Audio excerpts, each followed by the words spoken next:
Is the coronavirus cure now bigger than the disease?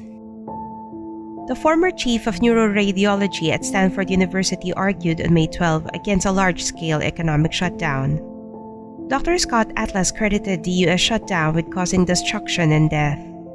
Atlas, the senior fellow on the Hoover Institution on War, Revolution and Peace at Stanford, said, "The cure is bigger than the disease at this point."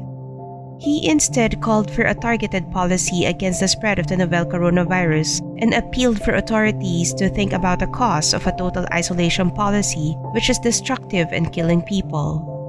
Atlas said 150,000 new patients with cancer are diagnosed each month in the U.S.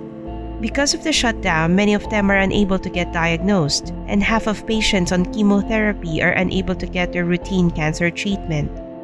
Fox News reports that many patients that require medical procedures are probably not getting them because of their irrational fear of the novel coronavirus.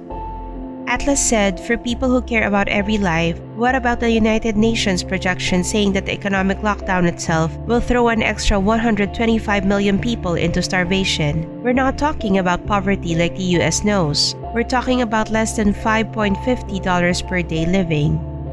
Dr. Ali Mokdad, a professor of health metric sciences at the Institute for Health Metrics and Evaluation, said that now is the right time for the U.S. to think about lifting COVID-19 restrictions on a case-by-case basis. The country is reportedly benefiting from the increased numbers of testing, allowing authorities to conduct contact tracing and isolate those who are even in the early stages of the disease. Mokdad explained, "It's the right time to consider opening. Different states are at different stages of the virus circulation, and they can do it much easier and much faster than other states." According to Atlas, the curves have been flattened.